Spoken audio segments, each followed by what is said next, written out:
খাবার আছে, সব কিছুর উৎস কিন্তু মাটি। এ মাটির ভেতরে আবার 10টা জিনিস পাওয়া যায় মৌলিক ভাবে। পাশের জেলা গাজীপুর মৃত্তিকা গবেষণাগার আছে, সেখানে আপনি মাটি নিয়ে যান, দেখবেন 10টা জিনিস বের করে দেবে। মাটির ভেতরে আছে oxygen, iron, silicon, aluminium, potassium, magnesium. 10টা জিনিস আল্লাহ একত্রিত করে মাটি বানিয়েছেন। এ মাটি আল্লাহ পাক দুনিয়ার ময়দানে ফেরেশতা জিবরাইলকে, আজরাইলকে, মিকাইলকে, ইসরাফিলকে পাঠিয়েছিলেন, জানিয়ে আসো। এরা প্রত্যেকটি ফেরেশতা আসার পরে মাটির কন্দন দেখে ফিরে গেছে। হযরতে আজরাইল শেষ পর্যন্ত এমন থাবা দিয়েছে যে না, আল্লাহর হুকুম আমাকে মানাই লাগবে। তাফসিরে ফি জিলালিল কোরআন মুফাসসির লিখেছেন, হযরতে আজরাইলের ওই এক খামসা মাটিতে ছিল 40 মণ। মানে আল্লাহর কাছে নিয়ে বললেন, কি করব এটা? আদম বানাও। 70,000 ফেরেশতা লাগিয়েছিলেন আমাদের এই দেহ বানাতে। তার মানে আমাদের বাবার দেহ হযরতে আদমের 120 হাত লম্বা খালি দেহ বানিয়ে রেখেছেন। আল্লাহ রাব্বুল আলামিন বলেন, আমি ফেরেশতাদের দিয়ে পুরা দেহটা বানিয়েছি। সব দেহ বানিয়ে শেষ করে দেয়নি। ওয়ালাকাদ খলাকনাকুম সুম্মা সাওয়ারনাকুম সুম্মা কুলনা লিল মালাইকাতি ইসজুদু লিআদামা ফাসাজাদু ইল্লা ইবলিস। ইলা আখির আয়াত। সূরা আরাফের 10 নম্বর আয়াতে আছে, আল্লাহ পাক বলেন, অবশ্যই আমি মানুষদের বানিয়েছি এবং তারা আকৃতি দিয়েছি। এই যে আমি বানিয়েছি মানুষকে, এটা বলার পরে সাব্বারনাকুম এটা কেন দিলেন? শুধু মানুষের কথা বললেই তো হয়ে যেত, আলাদাভাবে আকৃতির কথা কেন বললেন? মুফাসসির বলেন, যদিও দেহটা আল্লাহ ফেরেশতাদেরকে দিয়ে বানিয়েছেন, কিন্তু আকারটা বানিয়েছেন আল্লাহ মুখেরটা নিজের হাতে। এই আকৃতিটা পৃথিবীর কাউকে, ফেরেশতাদের কাউকে আল্লাহ দেয়নি, শুধু নিজের হাতে সুন্দর করে তিনি সাজিয়েছেন। আর এত সুন্দর করে চেহারাটা বানিয়েছে, পৃথিবীর সব সৃষ্টির তুলনায় মানুষের চেহারা সুন্দর।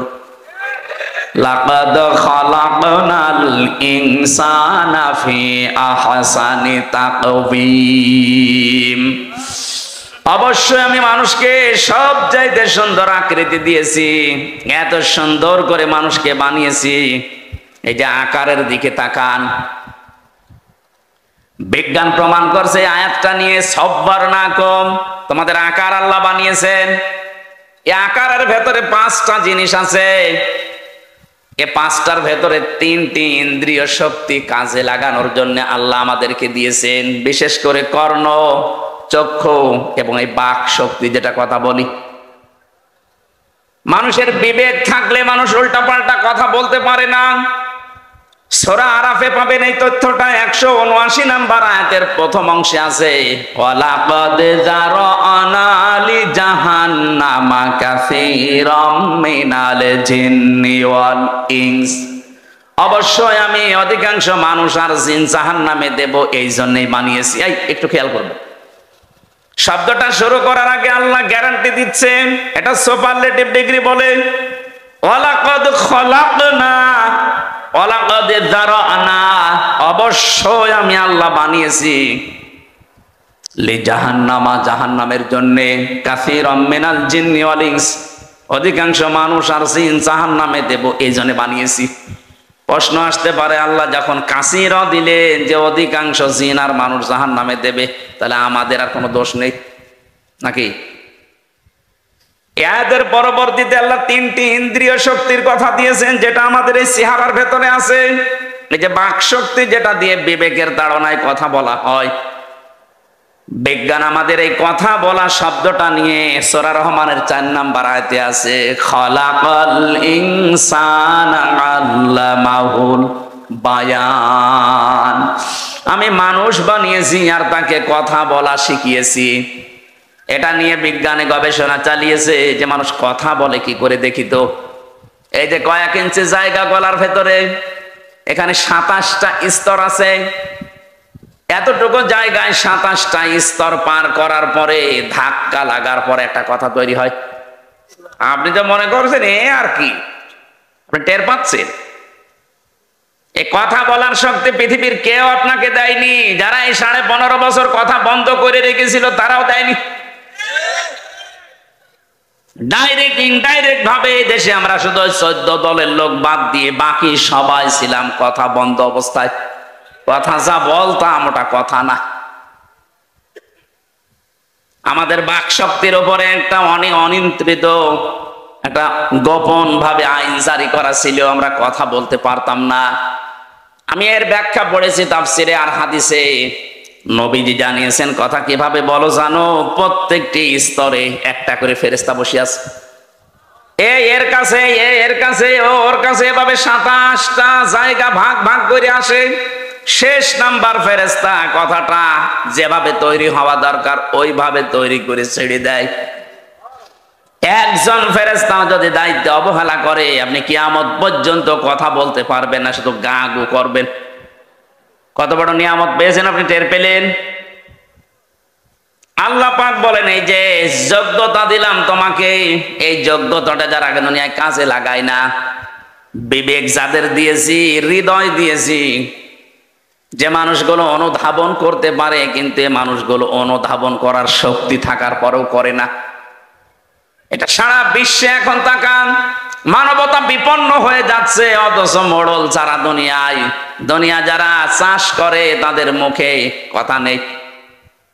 এ মানুষগুলো মানবতার পক্ষে শুনি কথা বলে, মানবতার ধ্বজাধারীরা। এই শব্দটাকে পুঁজি করে বাংলাদেশে মানবতা, এই শব্দটাকে কাজে লাগিয়ে ওরা এখন একটা অফিস খুলতে চাচ্ছে ঢাকায়, সমকামিতার। কথা বলছেন, এটা একটা হারাম কাজ। আল্লাহর পুরা সৃষ্টিকে ওরা পাল্টিয়ে ফেলেছে। আল্লাহ নারীর প্রতি পুরুষ, পুরুষের প্রতি নারীর একটা আকর্ষণ বানিয়েছেন। এটা সূরা আলে ইমরানের 14 নম্বর আয়াতে আছে, হুব্বুশ শাহাওয়াতি মিনান নিসাই ওয়াল বানিন। আল্লাহ বলেন পৃথিবীতে যত আকর্ষণীয় বস্তু আছে, লোভনীয়তার ভেতরে 1 নাম্বার মানুষের জন্য আমি তৈরি করে দিয়েছি মেয়েদেরকে। অথচ সেই সিস্টেম পাল্টিয়ে তারা আজ মেয়ে বাদ দিয়ে পুরুষে বিয়ে করবে। আল্লাহর সৃষ্টিকে পাল্টাতে চায়, মানবতার অফিস খুলবে এই কথা দিয়ে ওরা এখন সমকামিতার অফিস ঢাকায় করতে চাচ্ছে। ঢাকাবাসী একটা মানুষ যদি ইমানদারে ঢাকায় থাকে অফিস করতে দেওয়া হবে না, সে যত শক্তিশালী হোক। এই কাজ করে লূত নবীর স্ত্রী, এই কাজ করে লূত নবীর জাতি ডেড সিতে পরিণত হয়েছে, মৃত সাগর। এখনো পর্যন্ত সাগরে কিছু বাঁচে না। আপনি জর্ডানে যেয়ে দেখেন ওই সাগর এখনো আছে। বাংলাদেশকে অনেকে জর্ডান বানানোর জন্য গোপন ষড়যন্ত্র করছে। এখন বলেন এসব আপনার বলার দরকার নেই, আপনি মাটির নিচের ওয়াজ করেন।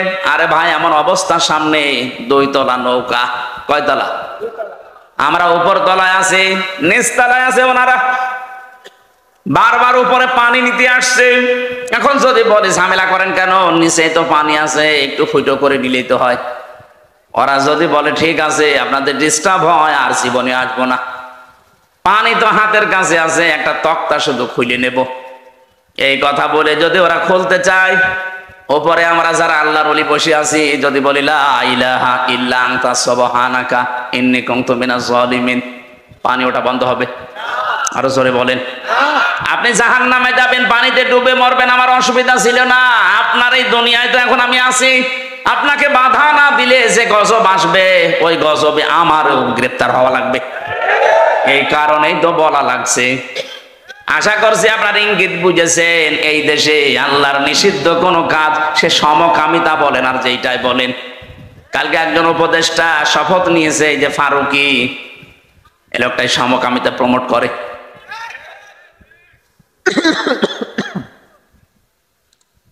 দেশের ছাত্র জনতা এবং আলেমরা চাচ্ছে এই লোক যেন এই দায়িত্বে না থাকে। এটা আমাদেরও সবার দাবি, এই লোককে এখান থেকে তাড়াতাড়ি নামিয়ে দেন। ও যতদিন থাকবে আল্লাহর গজব নাযিল হবে। নিজের স্ত্রীকে যারা নিজের দেহ দেখিয়ে যারা উপায় করে, এই মানুষগুলো জেনা করে করে টাকা পয়সা কামাই করেছে সারা জীবন। কি এটা জেনা না? হয়তো লজ্জা স্থানের জেনা না হতে পারে, চোখের জেনা হয় না তাদের, হাতের জেনা, মুখেরটা, হৃদয়েরটা, বাকি আছে কোনটা? বাকি যেটা আছে ওইটা ওদের বাকি নেই। মিনিসে নামলাম না।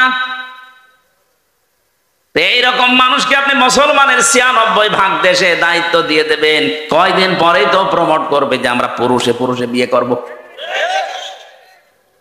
যেহেতু আল্লাহ ফাকতিয়া দিয়েছেন, ফাকতিয়া দাবিরুল কওমিল্লাযিনা যালামু, জালেমদের শিকড় কাটা হয়ে গেছে। সুতরাং আমরা কোন জালেম আবার সামনে বসে আবার উল্টা পাল্টা জেট চালাবে আমরা এখনই বন্ধ করতে চাই। বিবেক যাদের আছে আপনার কাজে লাগে না কোন কারণে বলেন তো? পাগলকে তো আল্লাহ বিবেক দেয়নি, এই জন্য পাগলের কোনো হিসাব নেই। আলাহুম আয়ুনুল লা ইবসিরুনা বিহা, তাদের চোখ আছে কিন্তু তারা দেখে না। কত কিছু তুমি দেখতে পাও, কোরআনের কথাগুলো দেখতে পাও না। আল্লাহ চোখকে ডাক দিয়ে বলছে, চোখওয়ালা মানুষ কি করো তুমি? আফালা ইয়ানজুরুনা ইলাল ইবিলি কাইফা খুলিকাত ওয়া ইলাস সামাই কাইফা রুফিআত ওয়া ইলাল জিবালি কাইফা নুসিবাত ওয়া ইলাল আরদি কাইফা সুতিহাত। বলেন আল্লাহু আকবার। এখানে আল্লাহ 4টা সৃষ্টির নাম দিয়েছেন। ওই চোখওয়ালা, একটু ওঠের দিকে তাকাতে পারো না? কিভাবে তাকে বানালাম, মরুভূমির জাহাজ বানিয়ে দিয়েছি তাকে। জমিনের দিকে একটু তাকাতে পারো না? কিভাবে আমি সমতল করে দিলাম বিছানা। পাহাড়ের দিকে তাকাতে পারো না? পাহাড়কে আমি পেরেক বানিয়েছি। আল্লাহ এই কুদরতের কথাগুলো চোখকে দিয়ে দেখতে বলছেন, এই কারণে পেরেকের কথা কেন দিলেন? ওয়াইলাল জিবালি কাইফা নুসিবাত, পেরেক স্বরূপ পাহাড়কে আমি গেড়ে দিলাম জমিনে। এখানে এই যে তক্তার উপরে ব্রেক মারা আছে, এই ব্রেকের উপরের যে মাথাটা আছে চ্যাপটা, এই চ্যাপটা কতটুকু দেখা যায়? এর নিচে যতটুকু আছে তার চাইতে কমপক্ষে 20 ভাগের 1 ভাগ। কথা বলে না কেন? এতটুকু এরকম 20 ডবল এই ব্রেকের ভেতরে ঢোকা আছে, গেড়ে দেওয়া আছে। আল্লাহ এই পাথর যেটা দেখতে পান পাহাড়, এটা শুধু ওই ব্রেকের ওই মাথাটা একটু জেগে আছে। তার মানে এরকম 20 ভাগ এই মাটির নিচে আল্লাহ গেড়ে দিয়েছে। বিশাল কুদরতের কথা, ক্ষমতার কথা আল্লাহ আমাদের শোনালেন। এই জন্যে কি নিয়ে মাস্তানি করো? মাথার ভেতরে ৭০,০০০ তার বিজ্ঞানীরা আবিষ্কার করেছে। ৭০,০০০। এই যে সামনের দিকে আছে ফ্রন্টাল লব, অক্সিপিটাল লব, প্যারাইটাল লব। আমি কোরআনে কারিমের এই আয়াতগুলো বিজ্ঞানের সাথে যখন মিলিয়েছি, এই 6টা জিনিসের ভেতরে এক একটায় 18টা করে জিনিস পেয়েছি। কম্পিউটার এখানে সেট করলাম, আপনাকে দেখাতে পারতাম। প্রত্যেকটার সাথে তার নার্ভ সেট করা আছে। এখান থেকে পুরা শরীরের সাথে আল্লাহ কানেকশন দিয়ে রেখেছে। যখনই কোনো কিছু হয় ওই অঙ্গ প্রত্যঙ্গ আগে ওই ব্রেনের কাছে দিয়ে দেয়। আমি হাদিসে পড়েছিলাম, বিশ্বনবী জানিয়েছেন, কারো যদি একটা তার একটু ঢিলা হয়ে যায় সে লোকটা পাগল হয়ে যায়। ৭০,০০০ তার একটা একটু ঢিলা হয়ে গেলে সে পাগল হয়ে যায়। আপনাকে তো আল্লাহ পাগলামি করতে দেয়নি, অন্তত বিবেকটা দিয়েছে। একটা তারও আপনার কাটা না, তারপরও কি হয়েছে? কেন চিন্তা ভাবনা আসে না আপনার? এ চোখ দিয়ে এত কিছু দেখায়, এই জমিনটা দেখালাম, পাহাড় দেখালাম, আকাশ দেখালাম, এতটুকু একটা প্যান্ডেল বানাতে 14টা খুঁটি দিয়ে রেখেছো, অথচ বিশাল আসমান একটা খুঁটি নেই, কিয়ামত পর্যন্ত এটা পড়বে না। সুবহানাল্লাহ বলতে পারেন না? আলাহুম আযানুল্লাহ ইয়াসমাউনা বিহা, তাদের কান আছে কিন্তু এই মানুষগুলো শোনে না। এই যে আমি সেখান থেকে কথাটা নিয়ে এসেছিলাম, আল্লাহ আমাদেরকে আকার আকৃতি বানানোর পরে যে 3টি ইন্দ্রিয় শক্তি, 3টাই মাথার ভেতরে আছে। কথা বলেন ঠিক কিনা? বাকি যেগুলো আছে ওগুলো আলাদা। এই 3টি যাদের আছে, আপনি এবার নিজের বিবেককে প্রশ্ন করেন তো, আপনার বাক শক্তি যেটা আকেল শক্তি, আপনি কি যে চোখে দেখতে পান, দর্শন শক্তি, শ্রবণ শক্তি, এগুলো কি সঠিকভাবে কাজে লাগাতে পারছেন? চোখ দিয়ে যেটা দেখা দরকার আপনি ওইটা দেখেন না, যেটা দেখা দরকার নেই না জায়েজ আপনি ওইটা দেখেন। পাশে গোরস্থান, যেহেতু বহু মানুষ এখানে বসে আছে, এই যে মোবাইল, এমন এমন দৃশ্য এর ভেতরে সেভ করে রেখেছেন যেটা নিজে দেখলে আনন্দ পান, আর অন্য দেখলে আপনার লজ্জা লাগে। এরকম দৃশ্য নেই? যাদের মোবাইলে আছে এই মুহূর্তে ডিলিট করা লাগবে। কারা কারা এই মুহূর্তে ডিলিট করে দেবেন? নিজে দেখলে আনন্দ পান, অন্য দেখলে লজ্জা পান, এরকম দৃশ্য হাত তোলেন তো।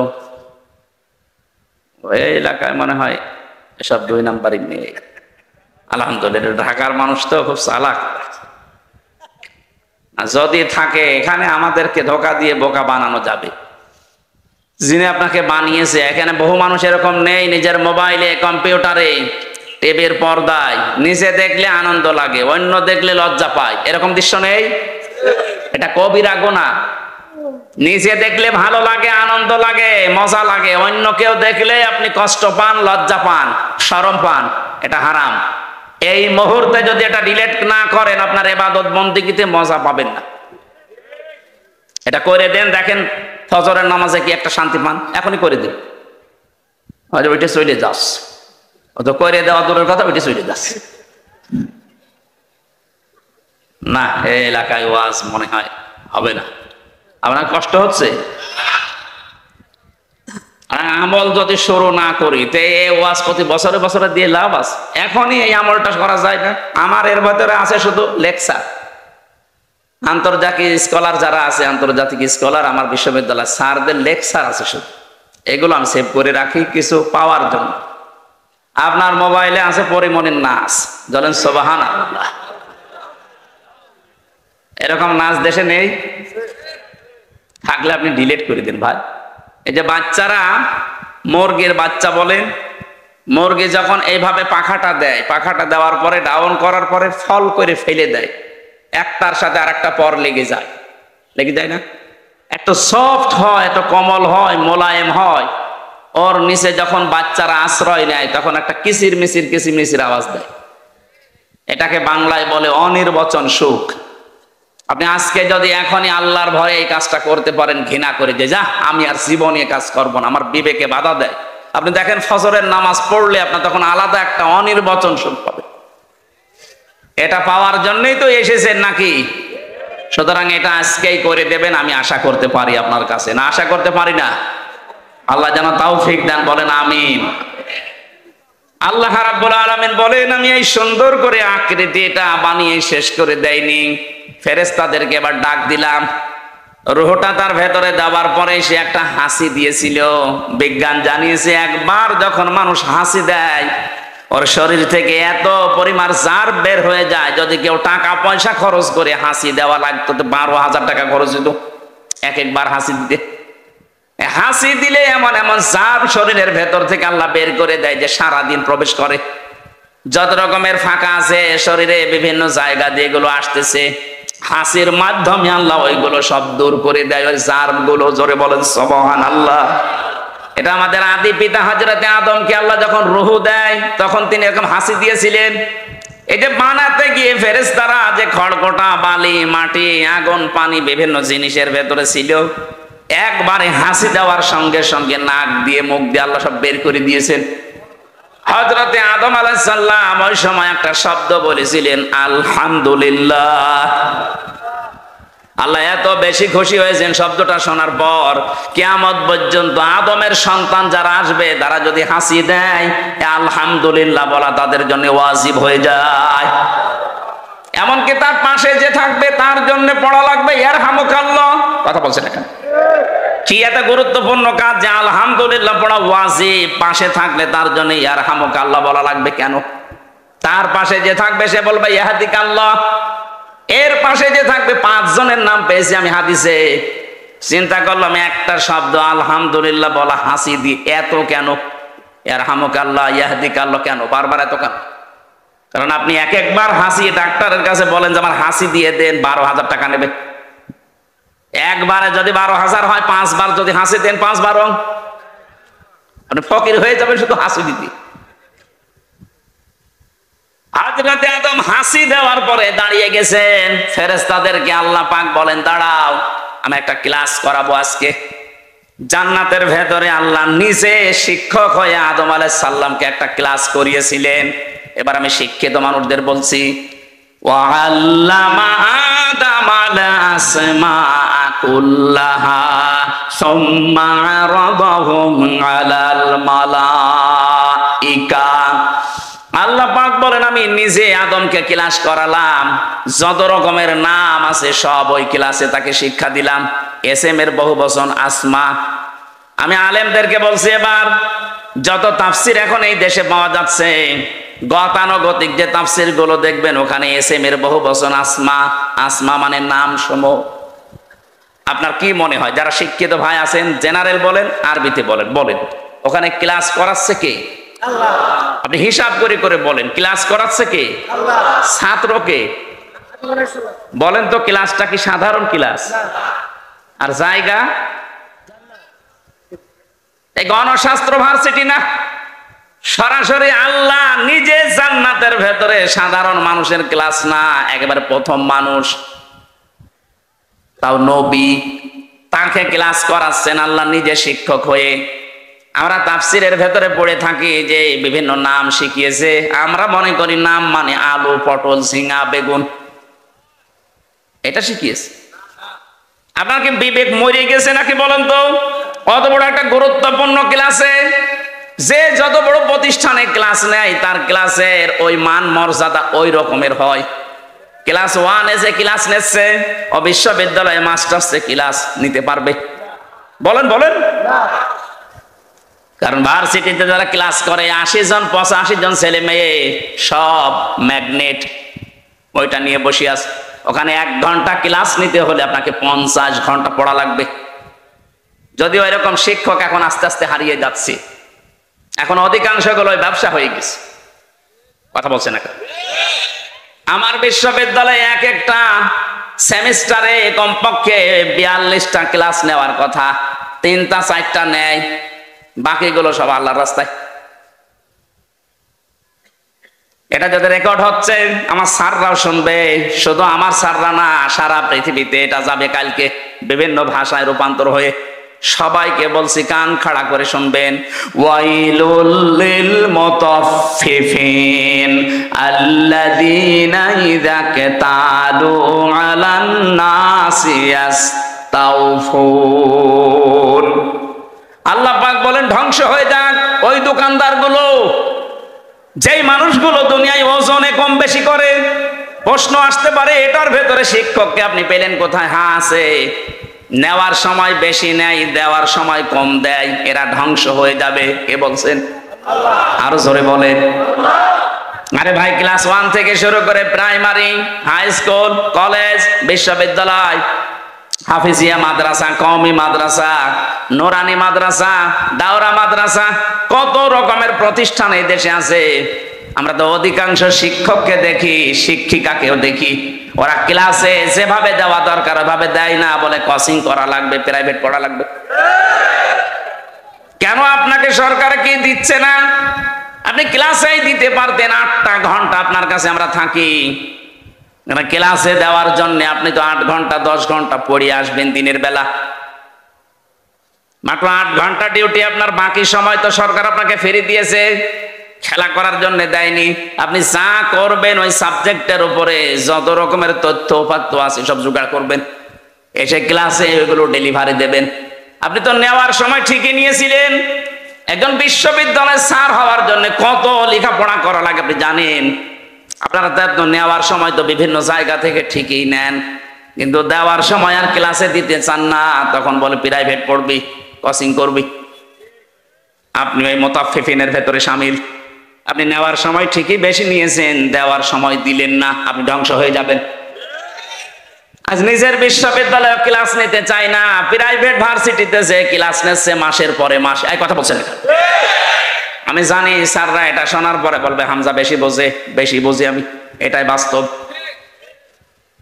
5টা বছর আপনাদের কাছে আমরা ছিলাম, সত্যি আপনারা যা পেয়েছিলেন, কত বড় বড় জায়গা থেকে আপনি ডিগ্রি নিয়ে এসেছিলেন, মদিনা বিশ্ববিদ্যালয় থেকে, মিশর থেকে, লন্ডন থেকে পড়া স্যারও পেয়েছিলাম। এত জায়গা থেকে এত কিছু আপনি নিয়ে আসলেন, দেওয়ার সময় তো আর দিলেন না। 42টা ক্লাসের 2টা ক্লাস নিয়ে বলছে বাকিগুলো আর করা লাগবে না, ধ্বংস হয়ে যাবে। চর্মচকে হয়তো দেখতে মনে হবে যে বহু টাকা পয়সার মালিক হচ্ছে, বিভিন্ন জায়গায় উল্টাপাল্টা করে, এগুলো টিকবে না। আপনি 10 লাখ টাকা কামাই করে নিয়ে আসবেন ডান আর বাম হাত দিয়ে, বাড়িতে এসে দেখবেন 15 লাখ টাকার ক্ষতি হয়ে গেছে। দেখবেন আপনার বউ পাগল, কি গো আর কথা বলতে পারছেন, এখন কথা বলাতে লাগবে 8 লাখ। মেয়ে বেরিয়ে চলে গেছে আল্লাহর রাস্তায়, পরে ঘুরিয়ে নিয়ে আসতে আরো 5 লাখ, 8 5 13 গেল। ছেলে দিকে চিনে ধরেছে, নিয়ে আয় হুজুর, নিয়ে আয় কবিরাজ, নিয়ে আয়, ওটা ছাড়তে আরো 2 লাখ। নিয়ে এসেছিলেন মাত্র 10 লাখ, চলে যাচ্ছে 15 লাখ। হারাম টাকা থাকবে না। আমি শুধু ইঙ্গিত দিলাম, আমার মনে হয় শিক্ষিত যারা ওরা বুঝে ফেলেছে। এখানে ক্লাস করাচ্ছেন সরাসরি আল্লাহ। এই ক্লাসে যেহেতু সব চাইতে দামি ক্লাস, এখানে আলু পটল ঝিঙা বেগুনের নাম দরকার নেই, এগুলো থাকতে পারে, কিন্তু আসল হচ্ছে আল্লাহ ওই একটা ক্লাসে আদম নবীকে শিখিয়েছিলেন যত রকমের ন্যায় কাজ, যত রকমের অন্যায় কাজ, ওই এক ক্লাসে তাকে শিখিয়েছেন। প্রশ্ন আসতে পারে এটা কোথায় পেলেন? এটার বাস্তব প্রমাণ আমরা তো ওই ক্লাসে ছিলাম। কথা বলে না কেন? ছিলাম আমরা ছিলাম ইনডাইরেক্ট ভাবে। আমাদের আদি পিতা হযরতে আদমের পৃষ্ঠদেশের ভেতরে আমাদের রূহগুলো ছিল। কিয়ামত পর্যন্ত যত মানুষ আসবে সব আদমের পৃষ্ঠদেশে ছিল না? ছিল না? ওয়াইযা খাযা রাব্বুকা মিন বানি আদামা মিন যুহুরিহিম যুররিয়াতাহুম ওয়া আশহাদাহুম আলা আনফুসিহিম আলাস্তু বিরাব্বিকুম ক্বালু বালা শাহিদনা আন তাকুলু ইয়াউমাল কিয়ামাতি ইন্না কুন্না আন হাযা গাফিলিন। চিৎকার করে বলেন আল্লাহু আকবার। যত মানুষ এখানে আছে, যত মানুষ আসবে, যত মানুষ চলে গেছে, সবাই আদমের পৃষ্ঠদেশে ওই দিন ছিল। আমরা ওই ক্লাসে ইনডাইরেক্ট ভাবে ছাত্র, যদিও আমরা ক্লাস করি না আমাদের বাবার মতো ওই ক্লাসে, যেহেতু তার পৃষ্ঠদেশের ভেতরে ছিলাম, এই হিসাবে আমাদের মগজের ভেতরে আল্লাহ শিক্ষাটা অটোমেটিক দিয়েছে, ন্যায় এবং অন্যায় বোঝা কার্যকারিতা। আপনি একটা অশিক্ষিত মূর্খ মানুষকেও যদি লেখাপড়া জীবনে করেনি, তাও কোনটা ন্যায় কোনটা অন্যায় সে জানে, তার শেখালো কে? ওই ক্লাসে। কথা বুঝতেছে? এটা দুনিয়ায় আপনি যেন কাজে লাগান।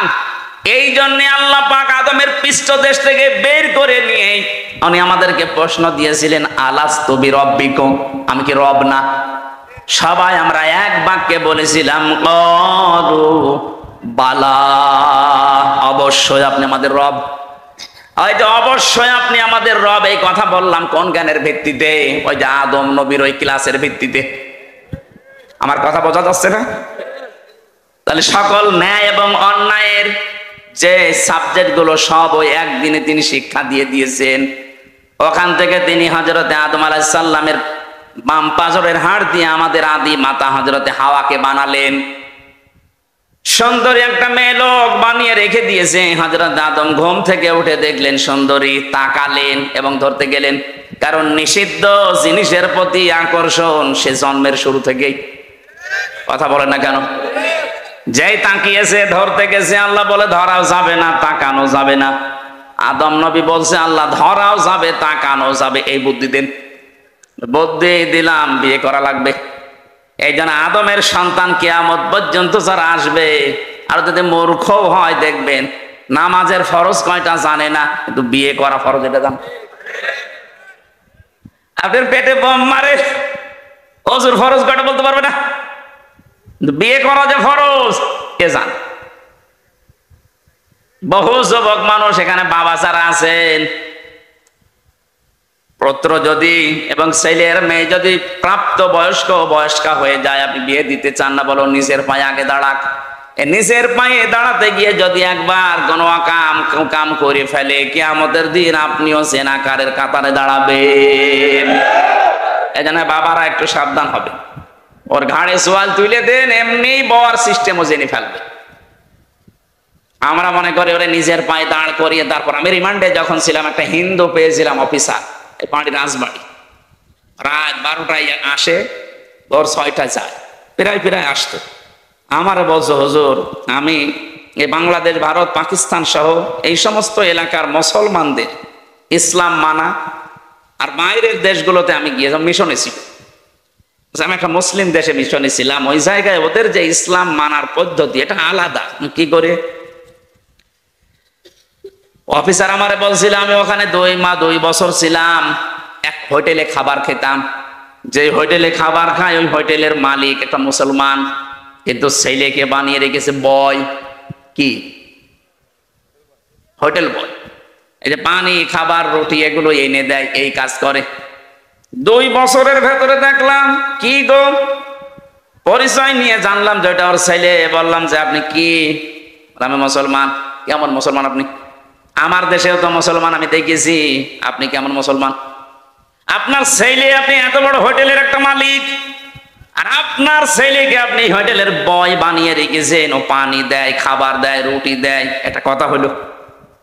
কেন, কি হয়েছে? কি হয়েছে মানে আপনি যে পর্যায়ের আপনার ছেলেকে ওই পর্যায়ে তুলতে পারেননি, ওই পর্যায়ে তোলার জন্য আপনার কোনো চেষ্টাও মনে হয় নেই। তাছাড়া এইভাবে 2 বছর আমি তো দেখছি। বলছে আমারে, বলছে মাওলানা ওই সময় ওই হোটেলওয়ালা আমাকে যে কথাগুলো জানিয়েছিলেন আমি সেই কথা আপনাকে শোনাই, আপনি একটু মিলান তো। উনি আমারে ওই দিন সূরা তাগাবুনের 14 নম্বর আয়াতটা তেলাওয়াত করে শুনিয়েছে।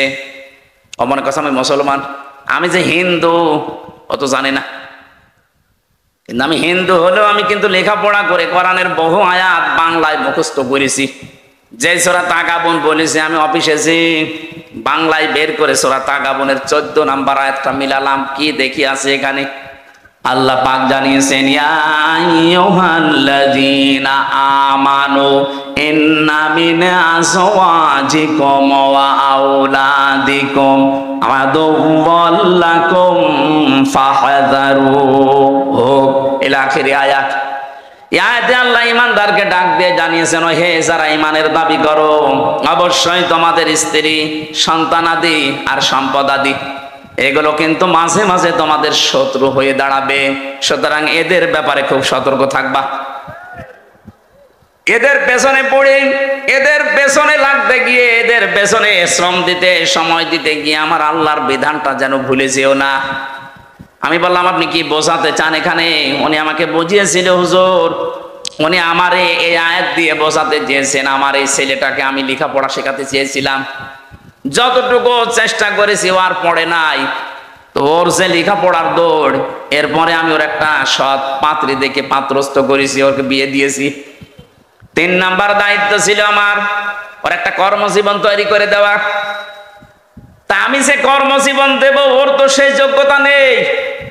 আমি ঘুষ দিয়ে কোন চেয়ারে বসিয়ে দেব, ওই চেয়ারে বসলে ওর ওই যোগ্যতায় চেয়ার চলবে না, শেষে চেয়ারের পায়া থাকবে না। কথা বুঝতেছে? তাদের চিন্তা ভাবনা দেখেছেন? আমাদের দেশের হাজারো বাবা এই জহির গ্রুপের কাছে যে বলবে আমার ছেলে ম্যাট্রিক ফেল, বিএ পাস, চাকরি করছে, ওই জায়গায় আপনি বসিয়ে দেন। উনি হয়তো আপনার মুখের দিকে তাকিয়ে সম্মানের খাতিরে দেবে, কিন্তু সে ম্যাট্রিক ফেল, ও ওই চেয়ারে বসার যোগ্যতা রাখে? ওর শিক্ষা নেই, ওর ট্রেনিং নেই। উনি যে আমাকে প্রথমে কথা বলার সময় ইকরা বলছিলেন, ইকরা শব্দের শাব্দিক অর্থ শুধু পড়া না, ইকরা মানে যোগ্যতা অর্জন করা। আজ বাংলাদেশে আমরা অনেকেই মনে করি ইকরা, সালে, তাকওয়া এই শব্দগুলো নিয়ে। ইকরা, এরপরে সালেহ, তাকওয়া, এই শব্দগুলোর ব্যাখ্যা শুনি না আমরা। সালেহ মানে নেককার, তাকওয়া মানে আল্লাহর ভয়, ইকরা মানে পড়া না। এর আধুনিক ব্যাখ্যা হচ্ছে আপনি যেই জায়গায় যেতে চান ওই বিষয়ের জ্ঞান আগে আপনাকে অর্জন করা লাগবে এবং প্রশিক্ষণ নেওয়া লাগবে, শিক্ষা নেওয়া লাগবে, তারপরে ওই জায়গাটা আপনি সুচারুরূপে চালাতে পারবেন। আমাদের এই দেশে এই সিস্টেমটা নেই, যে যেখানে যাওয়ার যোগ্যতা রাখে না, ঠেলা দিয়ে ঘুষ দিয়ে সেখানে পাঠায়। আজ বাংলাদেশে যত প্রতিষ্ঠান আছে অধিকাংশগুলো যোগ্যতাই নেই, ঠেলা দিয়ে হয় পাঠিয়েছে, নাই ঘুষ দিয়ে। যার ওই পর্যন্ত যাওয়ার লেখাপড়াই নেই, প্রশিক্ষণ নেই, শিক্ষা নেই, তাকে পাঠাবেন ওই জায়গাটার পায়া আরো নষ্ট করবে। চেয়ারে যদি একটা পায়া থাকে আরো নষ্ট হয়ে যাবে। গত সিজনে আপনি দেখেছেন কৃষি মন্ত্রণালয়ের দায়িত্ব যাকে দেওয়া হয়েছিল, ওই সিলেটের মৌলভীবাজারে বাড়ি, শ্রীমঙ্গল, উপাধ্যক্ষ আব্দুল শহীদ। আপনি নিরপেক্ষ দৃষ্টিতে বলবেন, এই লোকটা একটা কলেজের স্যার, এ সারা জীবন লেখাপড়া করিয়েছে ছেলে মেয়েদের, ও কৃষি সম্পর্কে কি জানবে? ওকে জীবনে কোনোদিন মাঠে গিয়েছে, প্রশিক্ষণ কি ওই জায়গায় কোনোদিন নিয়েছে? তারে আপনি ওই দায়িত্ব দিলেন? মানে যারা ওই বিষয়ের উপরে সারা জীবন পড়াশোনা করে, ওর উপরে প্রশিক্ষণ নেয়, শিক্ষা দিতে পারে, ওই রকম একটা মানুষকে দেন। আপনি এমন মানুষকে দিলেন তার বাড়িতে 3.5 কোটি টাকা পাওয়া যাচ্ছে, 11টা দেশের রুপি পাওয়া গেছে, 85 ভরি সোনা পাওয়া গেছে। এইটাই তো হবে যে চেয়ারে বসাবেন, ওর শিক্ষাও নেই, প্রশিক্ষণও নেই, ওখানে যাওয়ার যোগ্যতা ওর নেই, ও সারা জীবন লেখাপড়া করিয়েছে ছেলে মেয়েদের, এরকম একটা জায়গায় দিতেন। এমন কাজ করে গেলেন, ওই জায়গাটা এখন ধ্বংস হয়ে গেছে। কয় বিঘা জমিতে কয় মন ধান হয় ও জীবনে কোনোদিন যে চাষ করে দেখেছে? এই জন্য আমি যেটা বলতে চাচ্ছিলাম, এই হিন্দু অফিসারের এই কাহিনী দিয়ে একটা শিক্ষা আছে। আমরা আজ বাংলাদেশে যারা দায়িত্বে আছি, সামনে যারা আসবেন, আপনার আত্মীয় স্বজন ছেলে মেয়ে যাই বলেন, এদেরকে উপরে তুলতে হলে যে যে যোগ্যতায় আছে তাকে ওই পর্যন্তই তোলেন। কথা বলে না কেন? তার যোগ্যতা নেই ভার্সিটির টিচার হওয়া, আপনি তাকে একেবারে ভাইস চ্যান্সেলর বানিয়ে দিচ্ছেন। যা শুরু হয়েছে আমার মনে হচ্ছে সামনে শিক্ষা ব্যবস্থা ধ্বংস হয়ে যাবে। কারণ বিশ্ববিদ্যালয়ে স্যার হওয়ার জন্য ফার্স্ট ক্লাস ফার্স্ট হওয়া লাগে, 1, 2, 3 এদেরকে নেওয়া লাগে, অথচ এদেরকে এখন আর নেওয়া হচ্ছে না। 35 লাখ 40 লাখ টাকা নিয়ে ওই 70 রোল নাম্বার করে দেওয়া হচ্ছে। ও তো এই চেয়ারে বসে 2-1টা পায়া যদি ঠিক ছিল, ও পায়া আরো ভাঙবে। কথা বলে না কেন? এই মুসলিম দেশের এই দোকানদারের জীবনী থেকে একটু শিক্ষা নেওয়া যায় না যে সে তার ছেলেকে ভালোবাসে, কিন্তু যে ছেলের জন্য আমি তো জাহান্নামে হতে পারি না, তার যোগ্যতা নেই, আমি একটা অফিসে তার বস বানিয়ে দেবো? মানে ওর যা যোগ্যতা ও সেই কাজ করবে। কাজটা তো হালাল কাজ, যদিও চা টেনে দেওয়া, পানি টেনে দেওয়া, রুটি টেনে, কাজটা তো হালাল কাজ, ও হালাল কাজ করে ও জান্নাত পাবে। জোরে বলেন সুবহানাল্লাহ। হযরত আদম আলাইহিস সালাম যেই তাকিয়েছেন মেয়েটার দিকে, বললেন না, তাকানো যাবে না, ধরা যাবে না, কি করবেন? বিয়ে করা লাগবে, বিয়েতে আমি রাজি আছি। দেন মোহর কই? নেই। দেন মোহর না দিলে বিয়ে হবে না। আল্লাহ আমার বিয়ে করাই লাগবে, দেন মোহর বুঝি না। আমার আখেরি নবী মুহাম্মদ রাসূলুল্লাহর উপরে 10 বার দরুদ শরীফ পড়ো, দেন মোহর হয়ে যাবে। দরুদ শরীফ পড়ে শেষ। এবার আদমকে বললেন, কুলনা ইয়া আদম উসকুন আনতা ওয়া যাওজুকাল জান্নাতা ওয়া কুলা মিনহা রাগাদান হাইসু শি'তুমা। এই যারা শিক্ষিত আছেন, এই যে আজ নারী পক্ষ কাজ করছে, নারী স্বাধীনতা আন্দোলন, নারী বিপ্লব পরিষদ, 13টা সংগঠন কাজ করছে মেয়েদের অধিকার আদায়ের জন্য, অথচ আয়াতের ভেতরে দেখেন কতগুলো অধিকার আছে। মেয়েরা যদি জানতো, এরা নিজেদের এই অধিকার আদায়ের জন্য রাজপথে মিছিল করত, অথচ তাদেরকে ব্যবহার করার জন্য কিছু মানুষ সামনে দিয়ে ভোগ করার জন্য ব্যস্ত আছে। আল্লাহ আমাদের আদি পিতা আদমকে কি বললেন? যে বিয়ে হয়ে গেছে, এবার বউ নিয়ে চলে যাও বাড়িতে। জান্নাত আমাদের বাবার বাড়ি, আমাদের আদম আলাইহিস সালাম বাবা না? জান্নাত আমাদের কার বাড়ি? আরো জোরে বলেন। বিয়ে করার পরে বউ নিয়ে যাওয়া লাগবে বাবার বাড়ি। আর আমরা অনেকে বিয়ে করে ঘর জামাই থেকে যাই। আপনি বিয়ে করে বউ নিয়ে বাবার বাড়ি যান, হ্যাঁ, কি করবেন বাবার বাড়িতে? আল্লাহ বলেন ওয়াকুলা। এখানে যারা তাফসীর বসে আলেমদেরকে বলছি, আল্লাহ কিন্তু আনতা ওয়াকুলা দেয়নি। বউ নিয়ে বাড়ি যাওয়ার পরে নিজে একেবারে মরণ খাওয়া খাবা, এরপরে যতটুকু বাঁচে বউকে খাওয়াবা না। এই জন্য আল্লাহ আনতা বাদ দিয়ে দিয়েছেন, একবারে ওয়াকুলা দিয়ে বসন দিয়েছেন। কোরআনের প্রতিটি শব্দ গবেষণামূলক, সেইটা নিয়ে চিন্তা করবেন, আপনাকে আল্লাহ জান্নাতের পথ দেখিয়ে দেবে। মেয়েদের কি অধিকার আল্লাহ দিচ্ছেন, আংটা না দিয়ে একবারে কোলা। তুমি যতটুকু খাবার, যেই মানের খাবার, যেই মানের পোশাক, যেভাবে চলবা স্টাইলে, ঠিক ওই মানের খাবার, ওই মানের পোশাক তোমার। আপনি নারীর অধিকার খুঁজে পান না। যেই দিন আল্লাহ নারীকে বানিয়েছেন, ওই দিনই তার অধিকার দিয়ে দিয়েছেন। আপনারা যে অধিকার দিতে চাচ্ছেন, এটা অধিকার না, এটা ভোগ করা। দুধ খাওয়ানোর দায়িত্ব বাবার না মার? অবশ্যই মার। আপনি আলেম, এখানে আলেম যারা আছে জিজ্ঞাসা করেন তো, দুধ খাওয়ানোর দায়িত্ব সন্তানকে বাবার না মার? চেয়ারম্যান সাহেব বলেন তো। না, আমাদের ভারপ্রাপ্ত চেয়ারম্যান তো, এই জন্য মনে হয় পারবে না। উনি ভারটা মুক্ত হলে পারবে। আমরা চাই আল্লাহ সামনে যেন ভার মুক্ত করে একেবারে জায়গা মতো বসিয়ে দেন। বলেন আমিন।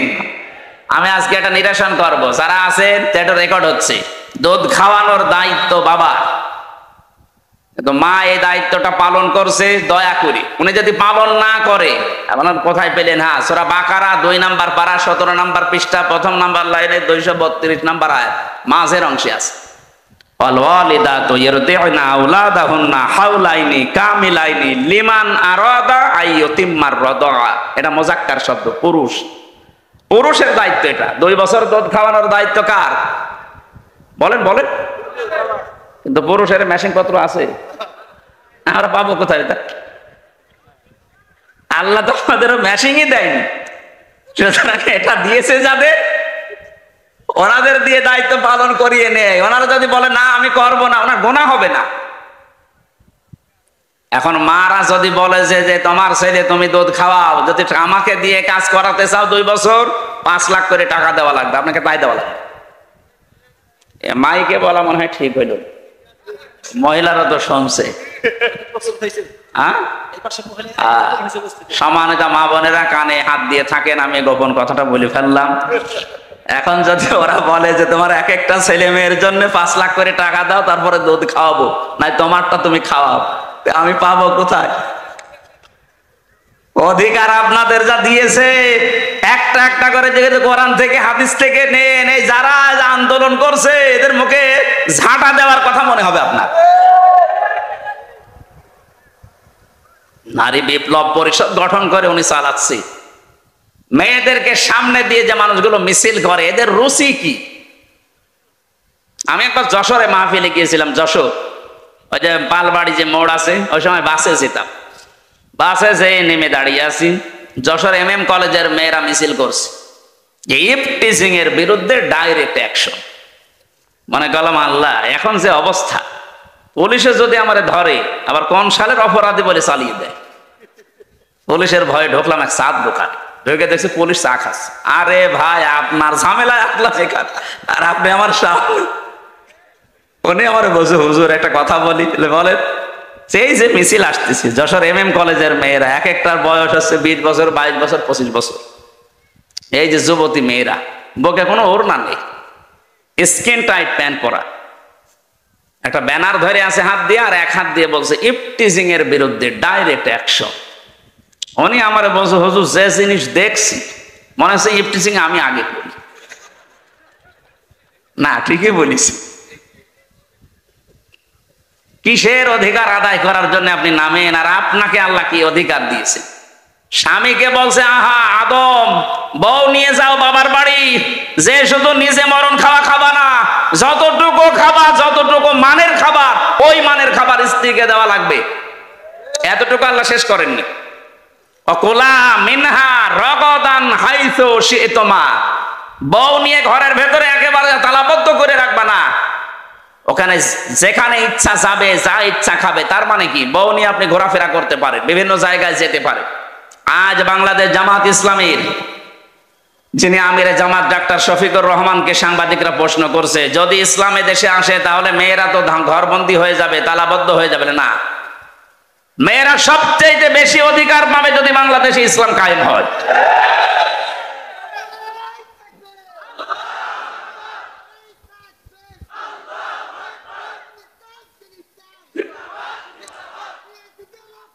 থাকা দেওয়া লাগবে,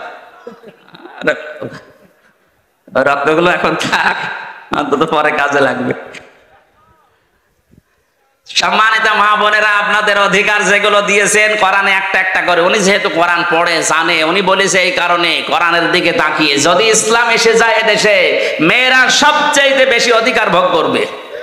ঘরের ভেতরে তালাবদ্ধ হয়ে থাকার জন্য আপনারা আসেননি, আপনাকে নিয়ে বেড়ানোর কথা কোরআন বলছে। রাগাদান হাইসু শি'তুমা, যেখানে ইচ্ছা যাও, যা ইচ্ছা খাও, কিন্তু সাবধান, ওয়ালা তাকরাবা হাদিহি শাজারা, ওই গাছের কাছে যাবে না। তার মানে কি, এই গাছ মানে শুধু গন্ধম গাছ, এটা যদি শুধু গন্ধম গাছ উদ্দেশ্য হইতো কোরআনে আল্লাহ আয়াত নাযিল করতো না। এটা মানে আল্লাহর বর্ডার। আপনি বউ নিয়ে এমন জায়গায় যেতে পারবেন না যেখানে গেলে আপনারও ফরজ পর্দা থাকে না, বউরও পর্দা থাকে না। এমন অনুষ্ঠান দেশে নেই? কথা বলেন না কেন? এমন বিয়ের অনুষ্ঠানে গেলেন যেখানে নিজেরও পর্দা থাকছে না, আপনার বউরও পর্দা থাকছে না, ওইরকম অনুষ্ঠানে যাওয়া জায়েজ নেই। এরকম পিকনিকে যাওয়া যাবে না বন্ধুদের সাথে, এরকম মেলায় যাওয়া যাবে না। শিশু মেলার নাম দিয়েছে, শিশু নেই, শুধু শিশুর খালারা আর মামারা। এখানে গেলেই শুধু অ্যাক্সিডেন্ট হয়। এই জন্য সম্মানিত মা বোনেরা, আলেমদের স্ত্রী যারা সত্যিকারের আলেম, যারা খাস পর্দা করে চলে, যারা আজিমাত নিয়ে চলে, রুকসাত না। রুকসাত মানে মুখমণ্ডল আপনি খোলা রাখতে পারবেন, হাতের কবজি, পায়ের পাতা, কিন্তু আজিমাত নিয়ে যারা চলে, খাস পর্দা নিয়ে, এরা হাত মুখ পর্যন্ত মোজা দিয়ে ঢেকে রাখে। এদের স্ত্রীরা সত্যিই যে সম্মান নিয়ে মহারানী হয়ে আছে, আপনি কিছুই টের পাচ্ছেন না। ওরা কোরআনের আয়াতগুলো যখন বাস্তবে মিলায়, এগুলো যদি আমি নিজেই মানতে না পারি, কিয়ামতে আমি নিজে আসামি হয়ে যাব। এটা আমাদের উচিত হচ্ছে ইসলামকে তার জায়গা মতো দিয়ে অধিকারগুলো আদায় করে নেওয়া। কথা বলেন ঠিক কিনা? আল্লাহ বলেন নিষিদ্ধ জায়গায় যাওয়া যাবে না, আল্লাহর বিভিন্ন বর্ডার আছে, এগুলো ক্রস করা যাবে না, সীমা লঙ্ঘন করা যাবে না। ওয়ালা তাকরাবা হাদিহি শাজারাতা ফাতাকুনা মিনাজ জালিমিন। যদি আল্লাহর এই বর্ডার কেউ ক্রস করে ফেলে, সে জালিম হয়ে যাবে। কি হবে? আর যারা পর্দার ফরজ বিধান লঙ্ঘন করে চলাফেরা করছেন, আপনি জালেম। কথা বলেন না কেন? যেগুলো আপনার স্বামীকে দেখানো দরকার, এটা আপনি পাবলিককে দেখাচ্ছেন, আপনি জালেম হয়ে কিয়ামতে উঠবেন। খালি নামাজ পড়ে রোজা রেখে আর কারো বোরকা পরে আপনি জান্নাত পেয়ে যাবেন। কে বলেছে আপনাকে? আমি 4টা পয়েন্ট পড়েছি হাদিসের ভাষায়। সম্মানিতা মা মেয়েরা এসেছে,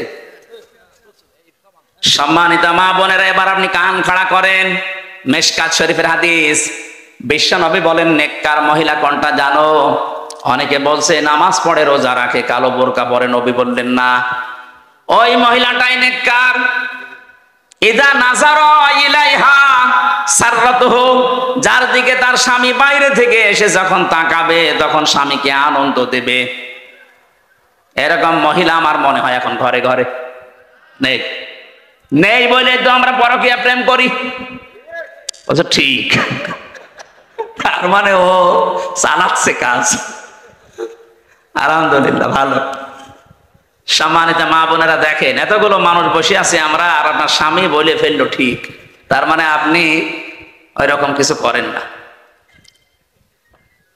দ্বিতীয় নম্বরে, ওয়াইদা গাবা আনহা হাফিজাতুহু, স্বামী যখন বাইরে যাবে, যতক্ষণ স্বামী বাইরে থাকবে ততক্ষণ আপনার ইজ্জত, আবরু, সতীত্ব আপনি হেফাজত করে রাখবেন। আধুনিক জামানায় এসে স্বামী বাইরে যেতে দেরি, ও মোবাইলে পরকীয়া প্রেমে লিপ্ত হতে দেরি নেই।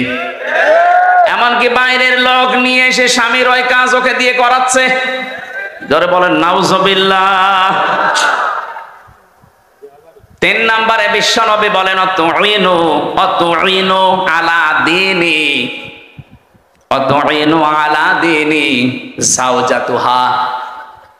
ওই মহিলাটাই নেককার যে তার স্বামীকে দিনের পথে চলার জন্য উদ্বুদ্ধ করে, আরো এগিয়ে দেয়, সাহায্য করে। এরকম মহিলা আজ বাংলাদেশে দিন দিন হারিয়ে যাচ্ছে। স্বামীকে দিনের পথে চলার জন্য সাহায্য করা তো দূরের কথা, আরো বাধা দেয়। কথা বলে না কেন? 4 নম্বর বিশ্বনবী বলেন, স্বামী যদি কোনো কাজের আদেশ করে, কাজটা যদি জায়েজ হয়, মেয়ে লোক যারা এসেছেন, স্বামী যদি কোনো কাজের আদেশ করে, কাজটা যদি জায়েজ হয়, জীবন থাকাকালীন আপনাকে মানা লাগবে। কথা বলে না কেন? আমি স্বামী, এখানে যত স্বামী বসে আছে, প্রত্যেকটা স্বামী আমরা চাই, আমরা পছন্দ করি বিয়ের পরে যেন আমাদের মা বাবা আমাদের সাথে থাকে। কিন্তু 100টার 98টা মহিলা আজ এটা চায় না। কথা বলছেন না কেন? গত কয়েকদিন আগে আমি গিয়েছিলাম নীলফামারী কিশোরগঞ্জ থানা, বৃদ্ধাশ্রমে আমারে নিয়ে গেল। যে দেখি এই লাইনে মা আর বাবারা বসে আছে। ওদের চোখের দিকে তাকালে আমার মনে হচ্ছে ওর সন্তানের জন্য বরদোয়া দিচ্ছে। এই মা বাবা গুলোকে বৃদ্ধাশ্রমে রেখে গিয়েছে এই সন্তানগুলো। শুধু এই সন্তানের দোষ না, এই বৃদ্ধাশ্রমে এই মা আর বাবা গুলোকে রেখে যাওয়ার পেছনে যারা ভূমিকা পালন করে তারা এই লোকটার বউ, আর এই বউকে যারা কান পড়া দেয় ওই বউর মা আর বড় বোন। আমার মনে হয় ওরা এখনই বরদোয়া আরম্ভ করেছে, হুজুর মরুক। আমি আপনাদের বাঁচাতে চাই। আপনি শুধু নামাজ পড়ে রোজা রেখে কালো বোরকা পরে জান্নাত যেতে পারবেন না। সত্যি আল্লাহর কসম যে হাদিসটা বললাম এটা আপনাকে মানা লাগবে। স্বামী যখনই তাকাবে এমন একটা অবস্থা করবেন স্বামী যেন আনন্দ পায়। নবীজি বলেন তোমার আচরণ দেখে যদি স্বামী হাসে তুমিও যদি হাসতে থাকো, যেই কয়টা দাঁত বের হয়ে যাবে ওই কয়টা নফল হজের সওয়াব পাওয়া যাবে। সুবহানাল্লাহ। তো জোরে বললে দেখবেন বাড়ি যে দাঁত কেলিয়ে পড়ি আছে। কি গো হুজুর যে বলে দিল, যতগুলো দাঁত দেখতো অতগুলো সওয়াব। আমার বন্ধই হচ্ছে না মুখ।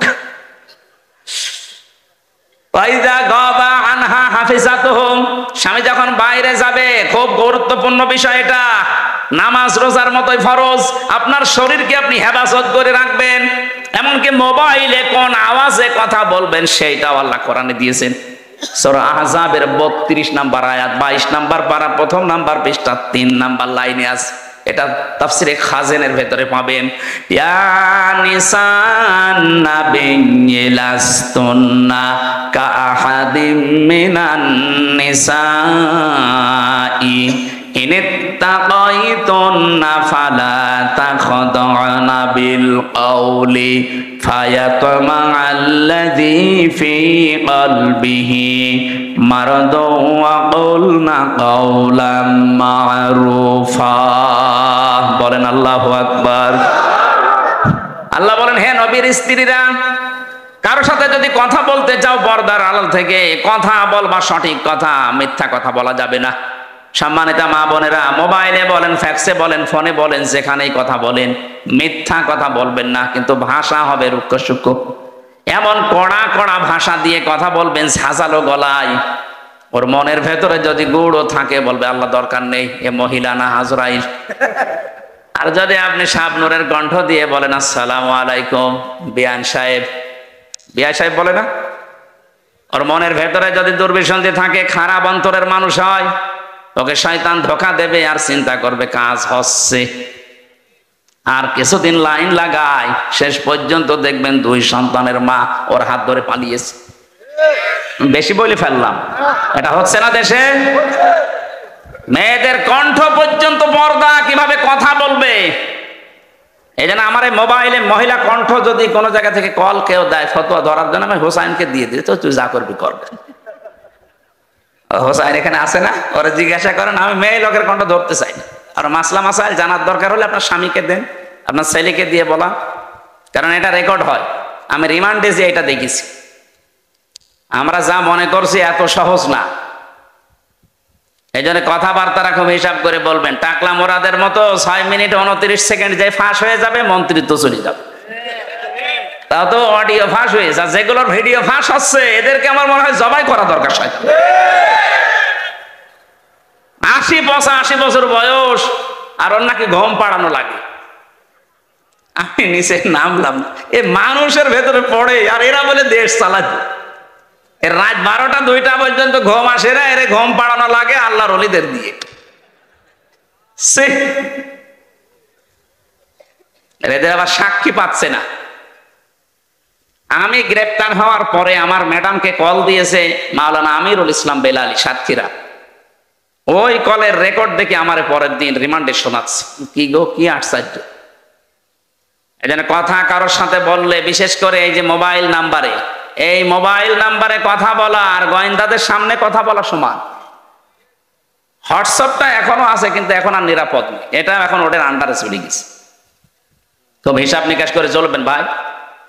মেয়েরা যারা এসেছেন, কারোর সাথে যদি কথা বলতে চান পর্দার আড়াল থেকে, মোবাইলে, ফোনে, ফ্যাক্সে কথা বলবেন, কিন্তু সত্য কথা, মিথ্যা কথা বলা যাবে না।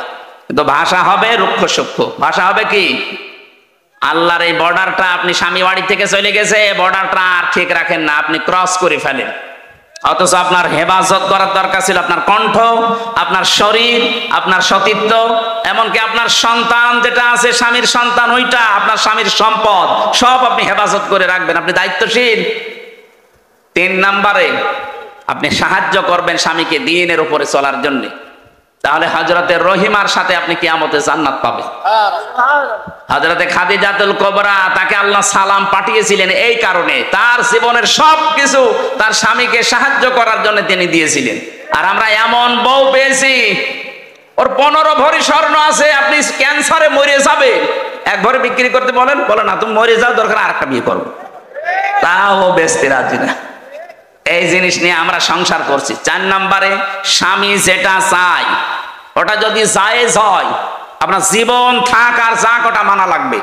আমি যে একটা উদাহরণ দিলাম না, যে আমি স্বামী, প্রত্যেক স্বামী আমরা চাই যে আমার মা বাপকে, পাবলিককে দেখাচ্ছে, নিজে দায়িত্ব হচ্ছে, নিজের ভাই স্বামী, নিজের বড় ভাই স্বামী এবং বাবা আর বড় ছেলে এদেরকেও দায়িত্ব বানাচ্ছে। একটা মহিলা যদি বেপরদা হওয়ার কারণে জাহান্নামী হয়ে যায়, নবীজি বলেন কমপক্ষে 4 জন মানুষকেও জাহান্নামে নিয়ে যাবে। বলেন নাউজুবিল্লাহ। তার বড় তার বাবাকে নেবে, তার স্বামীকে নেবে, তার বড় ভাইকে নেবে, তার বড় ছেলেকে নেবে। চিন্তা করে দেখেন তো, আমরা যারা ইবাদত বন্দেগী কিছু না কিছু করে বগল বাজাচ্ছি যে জান্নাত আমি পাবো না, পাবে কে? আপনার মেয়ে বেপরদা চলছে, আপনার বেটার বউ বেপরদা চলছে, আপনার মা বেপরদায় চলছে। আল্লাহর এই বর্ডার গুলো আমরা যেন ক্রস না করি। বলেন আমিন।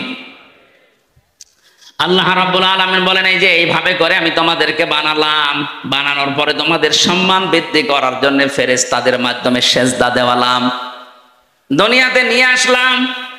এই পৃথিবীর বেজে নিয়ে আসার যে সিস্টেম গুলো কোরআনে কারিমে হাজার হাজার কথা তাফসিরে আমার জানা আছে।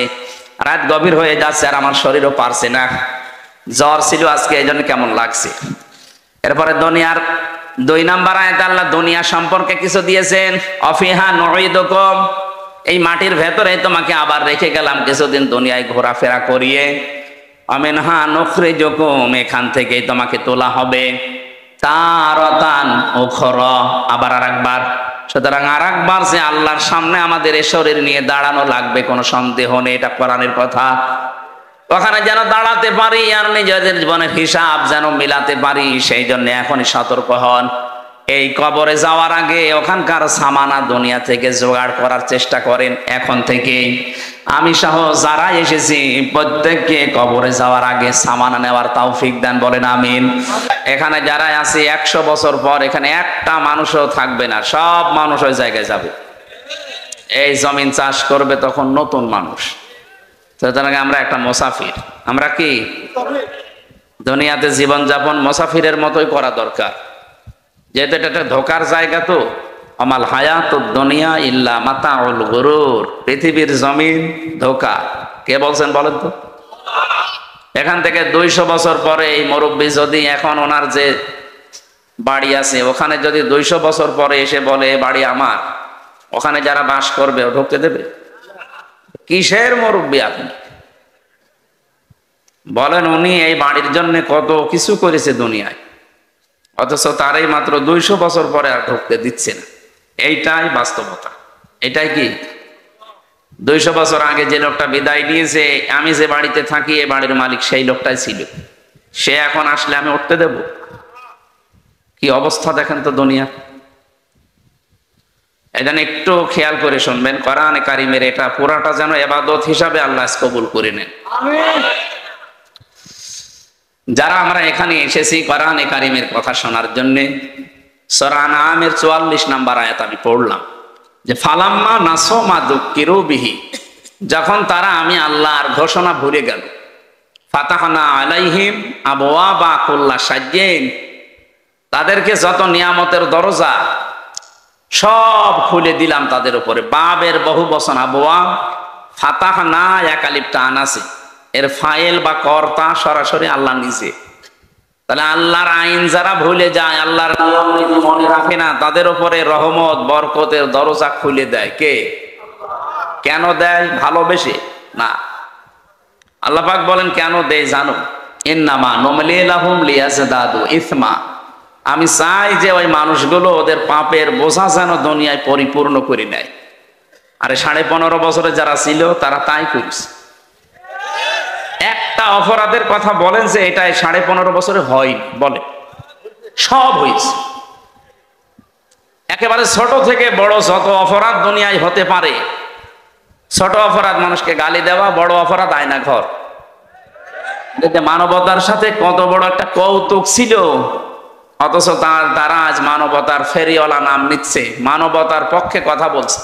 যারা আয়না ঘর বানাতে পারে এর সাথে যারা জড়িত তাদের মুখে মানবতার কথা মানায় না। আমি নিজে যেহেতু ছিলাম, আমি নিজে দেখেছি কত মানুষকে এই 2 বছর 5 বছর 7 বছর 10 বছর না 14 বছরের মানুষ আমি পেয়েছি, এত বড় বড় নখ হয়ে গেছে, চুল দাড়ি গোপ মনে হচ্ছে জঙ্গল থেকে বেরিয়ে আসছে।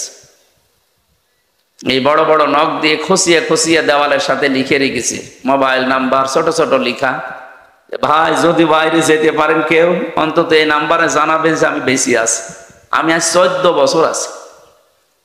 আপনি মানুষ, হ্যাঁ আপনি মানবতার কথা বলেন। নাম দিয়েছে মানবতার মানুষ কন্যা। কিসের কন্যা আপনি? এইটার সাথে যারা জড়িত ছিল, আমার যতটুকু কোরআন হাদিস পড়ার পরে জ্ঞান আর বিবেকে যা বলে, এদেরকে আল্লাহ জীবনেও মাফ করার কথা না। এদেশের 18 কোটি মানুষকেও যদি আয়না ঘরের সাথে জড়িত যারা তাদের মাফ করে দেয়, অন্তত ব্যারিস্টার আরমানের বউ মাফ করবে। কি ভয়ঙ্কর দৃশ্যগুলো ভেতরে। যারা দায়িত্ব পালন করতো ওরা বাড়ি যেয়ে ওরা স্ত্রীর কাছে থাকতো কি করে, ওরা ঘুমাতো কি করে? ওখানে তো দায়িত্বে ছিল, 8 ঘন্টা পর পরে ডিউটি পাল্টাতো। এরা বাইরে এসে আপনাদের সাথে তো স্বাভাবিক জীবনযাপন করতো কি করে? আমি এই কয়েকদিনে আমার মাজার এই যে পেছনের হাড় পর্যন্ত ব্যথা হয়ে গেছে। মুফতি ফখরুল ভাই আমার সাথে ছিল, ওনার এই যে পায়ের ভেতর দিয়ে হাত দিয়ে এই সামনে যে লোহার ব্যারিকেড ওর সাথে হাত লাগিয়ে তালা লাগিয়ে 1.5-2 মিনিট সময় দেয় টয়লেট করার জন্য, 24 ঘন্টার ভেতরে একবার। সকালে কয়টা পচা ছোলা দিয়ে যায়, দুপুরে এমন খাবার দিয়েছে মনে হচ্ছে কেউ মাখিয়ে ফেলে দিয়েছে সেইটা। এভাবে যদি 1-2 দিন 5 দিন পরে ছেড়ে দিত, 14 বছর আপনি কল্পনায় নিয়ে আসতে পারবেন না। অথচ এই এত বড় কঠিন জঘন্য নৃশংস অপরাধ যারা করলো দুনিয়ায়, দেখলাম তাদেরকে আল্লাহ নিয়ামত বাড়াতেই আছে। সেই 6 সালের 88 অক্টোবরের পর থেকে প্রতিনিয়ত তাদের নিয়ামত গুলো আল্লাহ বাড়াতেছে। ক্ষমতাও 5 বছর পর পর তারাই যায়। চিন্তা করলাম এই আয়াত কি কোন সমস্যা আছে? না, 24 সালের 5 আগস্টে আয়াতটা মিলে গেছে। আল্লাহ তাআলা বলেন হাত্তা ইদা ফারিহু বিমা উতু, তাদের দান করা যে ক্ষমতা, তাদের পাওয়ার, টাকা পয়সা, প্রভাব প্রতিপত্তি, এগুলো কার দান করা? ওগুলো কি ওরা নিয়ে এসেছে কোন জায়গা থেকে? সব আল্লাহর দান করা। এই জন্য বিমা উতু বহু বচন দিয়েছে। এই ক্ষমতার সাথে যারা জড়িত ছিল তারাই এই দানকৃত বস্তু পাওয়ার পরে যখন আনন্দে মেতে আছে, আখাযনাহুম বাগতাতান, হঠাৎ আমি তাদেরকে নিজে আক্রমণ করলাম। আখাযনা, যারা আলেম আছে জিজ্ঞাসা করেন এর ফাইল কর্তা সরাসরি আল্লাহ নিজে, হোম মানে তাদেরকে, বাগতাতান মানে আকস্মিক ভাবে। 2024 সালের আগস্টের 5 তারিখের 12:30 পর্যন্ত আমরা কেউ ভাবতে পারি না যে অবস্থা পাল্টাবে। আমি তো 12:30টায় আকাশে যে ছাদের ওপর থেকে দেখছিলাম মুহুর্মুহু গুলি চলছে, 16 জন আমার সামনে মারা গেল। চিন্তা করলাম যে এই আয়াত কি আল্লাহ এমনি নাজিল করলো নাকি? না, আখাযনাহুম বাগতাতান, 1:30টার ভেতরে আল্লাহ বলেন আমি তাদেরকে ধরেছি এমন ভাবে ওদেরও কল্পনা ছিল না। কল্পনায় যদি থাকতো তাহলে দুপুরের খাবার রান্না করতো না। অন্তত ছেলে মেয়েরা যে যা পেয়েছে ওই জিনিসগুলো পেতো না। এমন এমন জিনিস পেয়েছে যেটা বলা ঠিক না। ঠিক আছে, সে হাজী সাহেব মানুষ, আল্লাহ তাকে হেদায়েত দান করুক। এই যে বাগতাতান বলেন আল্লাহ, যে আমি আকস্মিক ভাবে ধরলাম, হঠাৎ করে কিভাবে, ফাইদাহুম মুবলিসুন, ওরা হতাশ হয়ে গেল। ওরা যে হতাশ হয়ে গেছে এর প্রমাণ আপনি দেখতে পাচ্ছেন না আদালতে। আদালতে গেলেই মানুষ পচা ডিম মারতেছে। সেদিন দেখলাম ইনু সাহেবকে একজন দিয়েছে 1 লাথি। আর কত অপমান করবে। এই যে কালামানিক, ওর বিসি উড়িয়ে গেছে, ওর সংসার করার কাজ শেষ। জীবনে বহু সংসার জীবনে মানুষের নষ্ট করেছে মিথ্যা মামলা দিয়ে, মিথ্যা রায় দিয়ে। আল্লাহ জীবনের মতো ওর সংসার দুনিয়ায় শেষ, আর আখেরাতে ওর কোনো সংসার নেই, কারণ আগুনে পুড়তে থাকবে। যারা ন্যায় বিচারের জায়গায় বসে অবিচার করে ওরা মরলেই জাহান্নামে। কারণ যারা ন্যায় বিচার করবে তাদেরকে আল্লাহ আরশের ছায়াতলে স্থান দেবেন। এর বিপরীত যেটা, যারা ন্যায় বিচারের সমস্ত জায়গায় বসে, এই 1628 জন ছিল সারা বাংলাদেশে। কতজন? 1628 জন মানুষ মেন দায়িত্বে ছিল। এই মানুষগুলোকে আল্লাহ এমন ভাবে কেটে দিয়েছেন। এই আয়াতের পরবর্তী শব্দ ফাকতি আদাবিরুল কওমিল্লাযী যালামু। আল্লাহ বলেন জালেমদের শিকড় কেটে দেওয়া হয়ে গেছে। এই জন্য সোহেল তাজের ঘোষণা আজকে শোনেননি যে মানুষ হত্যাকারী যারা, তারা পালিয়ে গিয়ে এখন আবার উল্টাপাল্টা স্ট্যাটাস দিচ্ছে, মানুষকে উস্কে দিচ্ছে। এটা যেন সে বন্ধ করে। উনি বুঝেছে, কিন্তু অনেকদিন পরে। এই কথা বাংলার জনগণ বহু আগেই বুঝেছিল। আর মেজর ডালিম তো বুঝেছে সেই 75 সালের আগে। আপনি পড়েননি ওই বইটা? আমি তো পড়ে আসলাম। আমি মেজর ডালিম বলছি, আপনি পড়লে এক্ষণে রক্ত গরম হয়ে যাবে। প্রশ্ন দিয়েছে বইয়ের ভেতরে যে মানুষ দুনিয়ায় হয়তো বলতে পারে, হ্যাঁ এতটুকু বাচ্চাও মেরে ফেললো, আমি দইটা ছেড়ে গেলাম, দেখলাম ওদের আসল দেখতে